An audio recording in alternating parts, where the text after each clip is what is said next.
What's an industry secret in the field you work in? Former aircraft fueler. Don't check your pets in kennels, especially in summer or winter. They are submitted to some very harsh environments. Left on belt loaders in the sweltering heat right next to a running Apu that's loud enough to deafen human ears, let alone a dog's. It's terrible. I always feel so sorry for them. American Airlines will destroy your luggage. They get overloaded on carts, fall off on the way to the plane, and are left there to get run over by tankers and yes, fuelers, and rained on, then dragged to the edge of the ramp to sit all night while you arrive at your destination and wonder where the hell your bags are. If your departure is delayed, 90% of the time it's us, the fueler. Look out the window to the right side if it's a small plane, left side if it's a really big plane. If there's a truck sitting under the wing, we are the reason you're late. Sorry, is there a way we should travel with our pets for their safety? The smaller ones you can take as carry-ons, I think. I'm specifically talking about checking them with your luggage so that they ride in the baggage hold.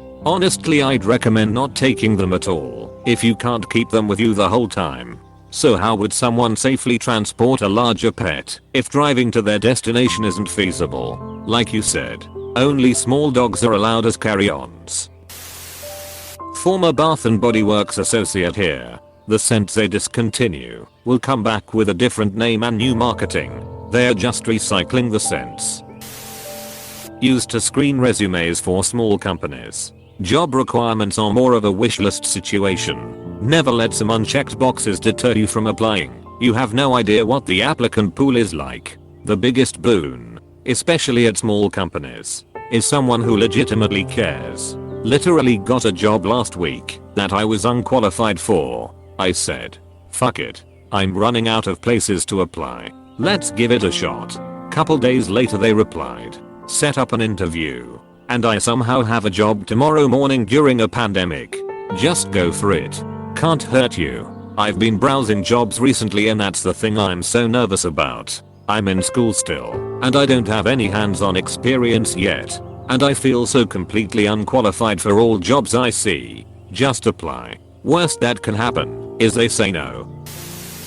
If you're someone who purchases bulk nuts, grains, etc., just know that those beans are probably rarely cleaned. And even when they are cleaned, odds are they were just rinsed out / wiped down to look clean. I used to be a bulk buyer at Whole Foods Market, and when I took over our bulk department had no cleaning logs or sanitizing procedure. The bins had moths / insect colonies and mold in them. Our store was opened nearly 5 years prior. Oh no.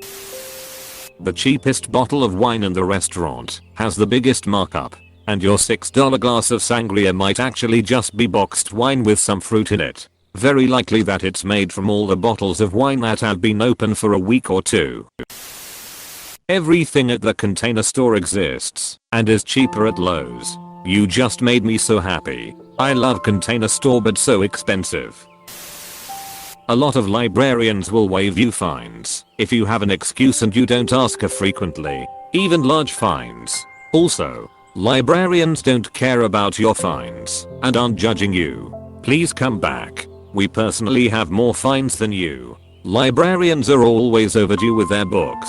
I don't know if you're from US, but I'm new to US. Everything, rent, banks, car rentals, universities etc seems to want to overcharge and wrench the last cent out of you for minor forgivable reasons. Except for libraries. I was late on a book. A few days. Wasn't charged. I love the libraries and the library system. They also try their best to get you a book from other locations and librarians are generally kind and polite. Library cards are free. You enter a library and nobody judges you etc for anything. They also recommend not to get our research published with predatory journals etc. You are awesome. The world is in debt of your services. Seriously. Support your local library. They do so much good on a budget of peanuts. It's insane. Those book transfers between libraries are not cheap. Fuel costs money. Not an industry I work in per se, but I used to be in a sales role. One of my customers was a milk bottling plant. I was somewhat surprised that they were putting the exact same milk in both organic and non-organic cartons. Turns out all of their milk is organic. But in order to not miss out on the sales of non-organic milk, they just bottle them differently and sell them at different prices. This one is both startling and interesting. If in doubt, lubricate. I'm a machinist. If in doubt, tighten all the screws and bolts. I maintain heavy machinery. If in doubt, check Torx. Citizen military aircraft mechanic. Federal hours here. If you put the words from the vacancy announcement about what you need to qualify in your resume, you'll almost always be qualified. We search for those words instead of reading an entire resume. I wonder if companies with hundreds of resumes would get better hires from taking 50 and reading them carefully rather than putting 500 through an automated process. Well, first of all, what you do is take half the pile and throw it in the trash. You don't want unlucky people working for you anyway. This is a legit hour tip. More of these, please.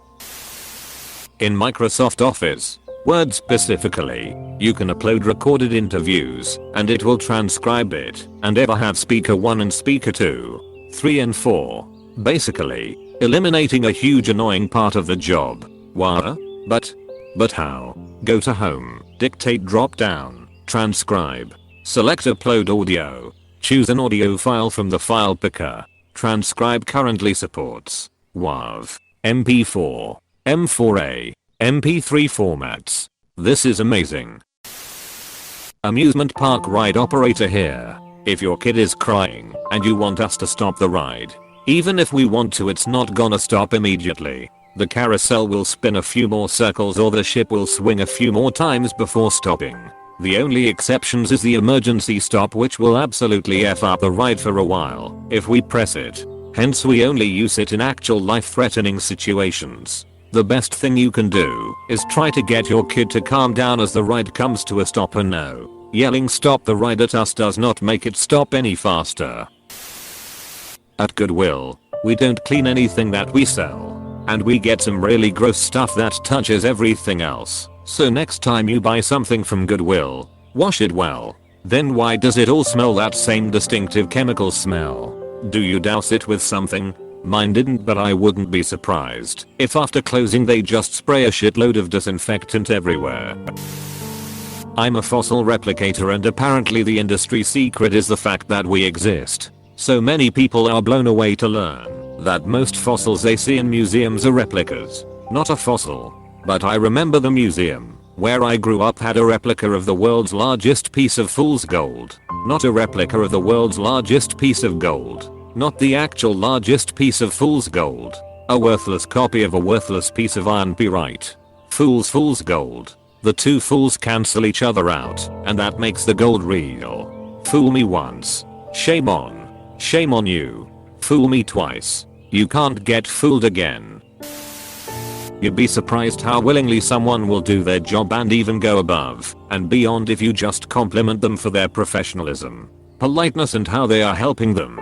As a cashier, I'm not even ashamed to admit that I will do more for you if you tell me I'm being helpful. I've had so many free upgrades, like a large coffee when I asked for a medium, or extra food on the plate from just being super polite and friendly. I go really overboard if the customer in front was being rude as well. It's a win-win. I also don't understand the mentality of talking down to someone who's serving me. I mean, without them, I wouldn't get served. Construction boy here. If your windows or sliding doors are tough to open and close, 9 times out of 10, we put your own dish soap on tracks and the thing works perfectly. It takes 5 minutes and we charge 150. Dish soap people. It's better than WD-40 sometimes. Literally not 5 minutes ago I was closing the slider in my bedroom thinking back, quote, it's time I finally look up solutions to make this thing glide easier. So I hopped on the internet. Naturally got distracted by Reddit first. And now here we are. So serendipitous. Healthcare. Homecare. If your grandparent or parent gets in home care, please know that your family member could live in a cockroach infested house and not have to move if they didn't want to. It's not up to the company to give your loved ones environmentally safe places to live. It's up to the family.